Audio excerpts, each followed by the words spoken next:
You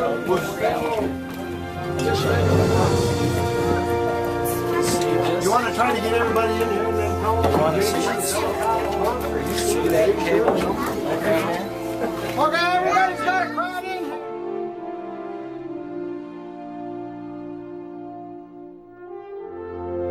Crowd in a little closer. We're going to hear a story. Okay. Can you guys go up there?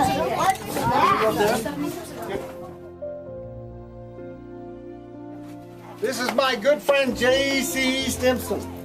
And he bought this sawmill from Grandma Marge. And he moved it up here and he made all these logs and cut all this lumber and everything with this sawmill.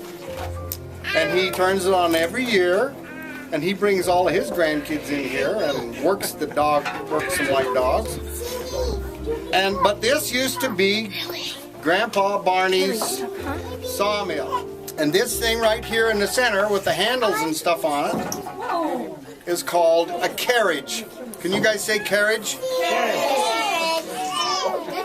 And over there by Jeff and Josh, there's some more doors, and those doors would open up. And then over there behind Andrew, there's more doors. And this carriage is kind of like a little choo-choo train. And it would run out those doors, and it would run this way out these doors. And they would put a log on it. And then, as the choo-choo train came through the building, this saw right here by Maddie's sitting right by the saw, and that would turn really, really fast. You don't want to touch them because those teeth are really sharp. But then that thing turned around and the log came by it, it would cut the log in two, or it would cut boards off.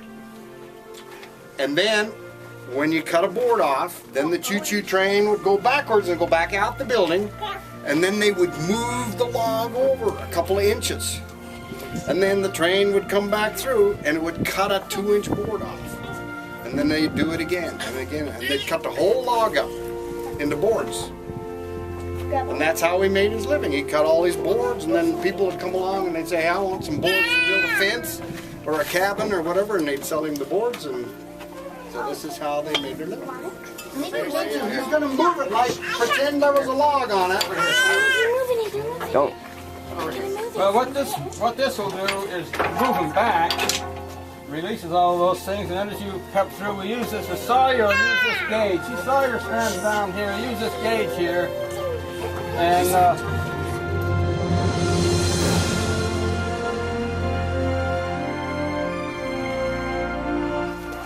the engine here is, from what I understand, and David and can correct me or Randy, but it was out of a World War II landing barge. Is that right?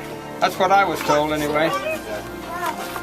Okay, David, why don't you tell them the story of how we went from the steam engine to this thing? Okay. This sawmill,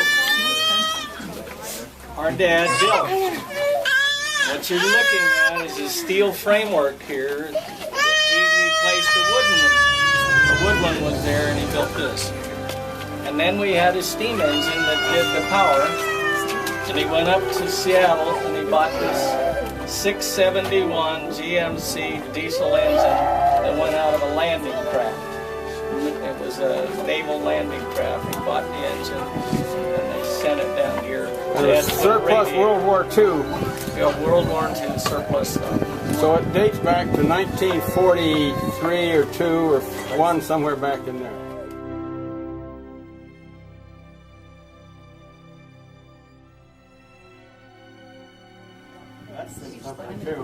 He built it all together, put it up here, and it was a fantastic jump from the old wood steam driven thing. And then I got the fun of running it mostly with Gary. Gary reaches his hand right over this big sprocket.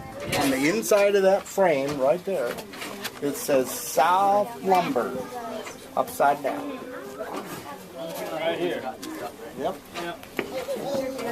Well, anyway, JC, I think it's great to let us come in. welded I have to right get here. the kids that in. Hold it there. Let's go outside and stand. That's what. So the saw cuts this way. The saw is turning this way. And the wood comes.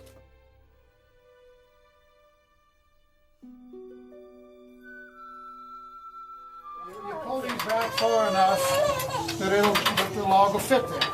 And then you roll the log on there, and then you position the log. Sometimes you put the bow out, sometimes you put the bow up. And then if the log is, say, that much bigger on the butt end than it is on the tip end, you put a wood wedge in here to split the difference, so it'll be even. So you set the wood wedge in here, and you lift this dog and pull it out there, and that drives that thing in there and holds it real firm. And then you take this, and you look at the gauge, and that tells you where the saw is going to cut, and you pull it out to where you want that first cut to be made. And you might cut just a little tiny slab off of there, and then move it out 1.25 inches. That gives you a 1-inch board plus the width of the saw cut. And you run it through again, and you take a bigger one on. Go through a log with us. 2 inches and 1 inch. Well, Show us on the gauge what you're okay, reading. there's Show us where you're reading on that. So. over there on the far to the left, you got Read right at the top. yeah. Top here. That's 15 and a half there. Okay. Let's say you're going to want to cut 2 baits out of here. You got a log, you make the first cut like it is. You pull it down 1.25 inches, 14 and a half.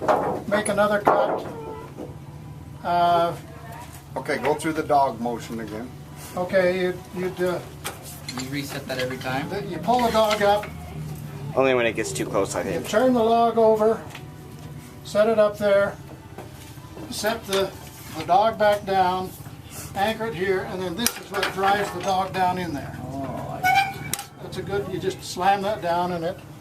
See how far that's worn there? Okay, could you turn the log by hand, or do you have to use a canter? You know, if it's a little log, you just grab it and turn it. If it's a big one, you got to use a can. You turn it over, and then now you want to end up with 8 inches here.